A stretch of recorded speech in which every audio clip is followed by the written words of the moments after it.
আল্লাহ রাব্বুল আলামিন পবিত্র কুরআনুল কারীমের মধ্যে বলেছেন সূরাতুল আসরের মধ্যে যে ওয়াল আসরি, সময়ের কসম, ইন্নাল ইনসানা লাফি খুসর, নিশ্চয়ই মানুষ অবশ্যই ক্ষতির মধ্যে আছে, পুরো মানব জাতি ক্ষতির মধ্যে আছে। ইল্লাল্লাযীনা আমানু, তবে তারা নয় যারা ঈমান এনেছে, ওয়া আমিলুস সলিহাত, এবং সৎ আমল সম্পাদন করেছে, ওয়া তাওয়াসাউ বিল হক, এবং একে অপরকে সত্যের উপদেশ দিয়েছে, ওয়া তাওয়াসাউ বিস সাবর, এবং পরস্পরকে ধৈর্যের উপদেশ দিয়েছে।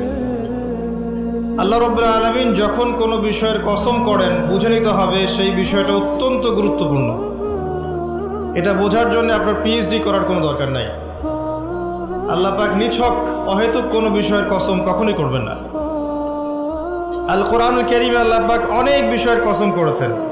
ওয়াদ-দুহা, দ্বীপ্রহরের কসম, ওয়াল লাইল, রাতের কসম, ওয়াত-তিন, তিন ফলের কসম, ওয়াজ-জাইতুন, জাইতুনের কসম, ওয়াশ-শামস, সূর্যের কসম, ওয়াল কমার, চাঁদের কসম। এমন অনেক শপথ বা কসম আল্লাহ পাক করেছেন। ঠিক একইভাবে আল্লাহ পাক ওয়াল আসরি বলে সময়ের কসম করেছেন। বুঝে নিতে হবে সময় আমাদের জীবনের সবচেয়ে গুরুত্বপূর্ণ বিষয়।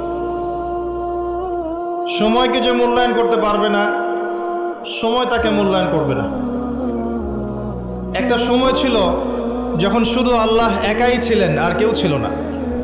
হুয়াল আউয়ালু ওয়াল আখির ওয়াজ যাহিরু ওয়াল বাতিন।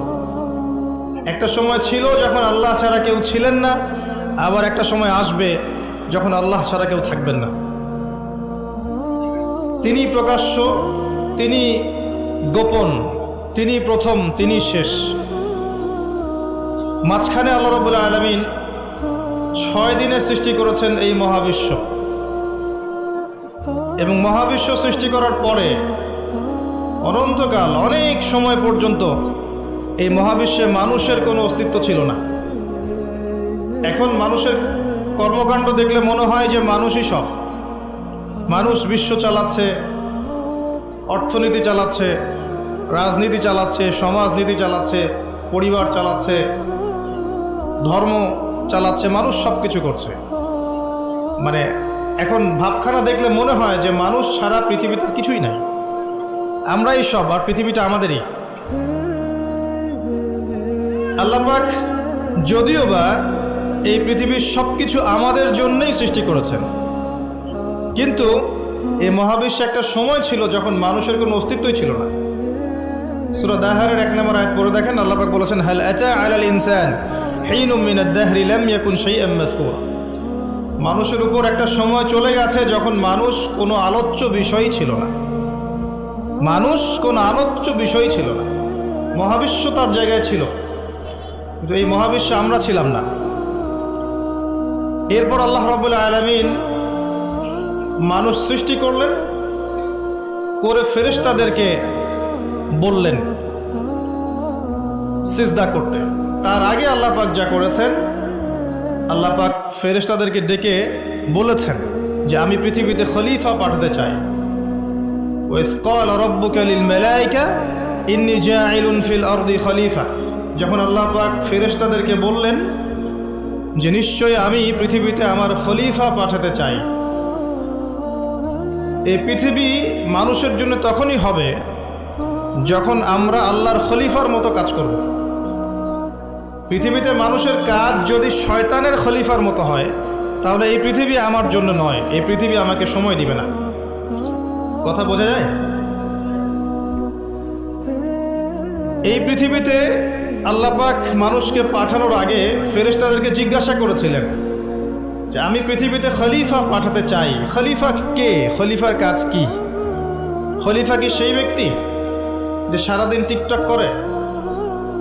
খলিফা কি সেই ব্যক্তি যার নামাজের কোনো খবর নাই? খলিফা কি সেই ব্যক্তি যে রোজাও রাখে না, যাকাতও দেয় না? খলিফা কি সেই যে আল্লাহ বিরোধী আইন করে? খলিফা কি সেই ব্যক্তি যে মুসলিমদেরকে দমন পীড়ন করে, রক্ত ঝরায়? খলিফা কি সে ব্যক্তি যে ব্যক্তি আল্লাহর যাবতীয় আদেশ লঙ্ঘন করে, আর নিষেধগুলোর উপর আমল করে? কে খলিফা? আল্লাহ পাক খলিফার সংজ্ঞা দিয়েছেন সূরা সদের মধ্যে। কোন সূরায়? সদ পড়ে দেখেন, শেষের দিকে পাবেন। আল্লাহ পাক বলছেন, ইয়া দাউদ, হে দাউদ আলাইহিস সালাম, ইন্না জাআলনাকা খলিফাতান ফিল আরদ, হে দাউদ, আমি তোমাকে পৃথিবীতে আমার খলিফা করে পাঠিয়েছি। ওই যে আদম আলাইহিস সালামকে আল্লাহ পাক খলিফা করে পাঠিয়েছেন, দাউদ আলাইহিস সালামকেও আল্লাহ পাক বলেছেন, আমি তোমাকে পৃথিবীতে খলিফা করেছি।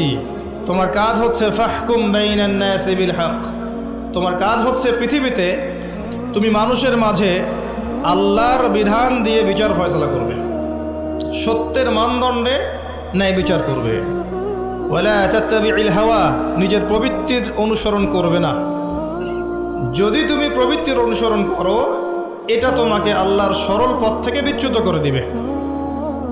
আর যারা আল্লাহর সরল পথ থেকে বিচ্যুত হয়, তাদের জন্য অপেক্ষা করছে যন্ত্রণাদায়ক শাস্তি, বিমা নাসু ইয়াউমাল হিসাব, এই কারণে যে তারা হিসাবের দিনটা ভুলে গেছে। খলিফার ফাংশন কি বুঝতে পারলেন? পৃথিবীটা তখনই আমাদের হবে যখন আমরা আল্লাহর খলিফা হতে পারবো। আর আল্লাহর খলিফা কোশ্চিন কালেও আল্লাহর অবাধ্য হয় না, আল্লাহর আদেশ এবং নিষেধকে লঙ্ঘন করে না। আর দাউদ আলাইহিস সালাম এমন একজন নবী ছিলেন যিনি জেরুজালেম থেকে সারা বিশ্ব শাসন করেছিলেন, এবং তার পরবর্তীতে তার সন্তান সুলাইমান আলাইহিস সালাম তিনিও একই কাজই করেছেন। বরং সুলাইমান আলাইহিস সালামের সময় আল্লাহ পাক তাকে এত ক্ষমতা দিয়েছিলেন যে জিনজাতি পর্যন্ত তার আনুগত্য করত। সুবহানাল্লাহ। বাতাস তার কথা শুনত। একটা আরশে তিনি বসতেন, মাসের পর মাস দূরত্ব মুহূর্তেই সফর করত একটা চেয়ার, কুরসি। বাতাসকে আল্লাহ পাক তার অনুগত করে দিয়েছিলেন। আল্লাহ পাক তাকে অন্যান্য প্রাণীর ভাষা বোঝার ক্ষমতা দিয়েছিলেন। আল্লাহ পাক তাকে কি দেন নাই? দুনিয়ার এবং আখিরাতের যাবতীয় নেয়ামা আল্লাহ পাক সুলাইমান আলাইহিস সালামকে দিয়েছেন। সুবহানাল্লাহ। তারপরেও তিনি উদ্ধত অহংকারী ছিলেন না, তিনি বিনয়ী ছিলেন। আর আজকে আমরা যে যেখানেই থাকি না কেন, সামান্য ক্ষমতা পেলেই উদ্ধত হয়ে যায়, অহংকারী হয়ে যায়। আল্লাহ পাক আমাদেরকে অহংকারী চরিত্র থেকে হেফাজত করুন, আমিন।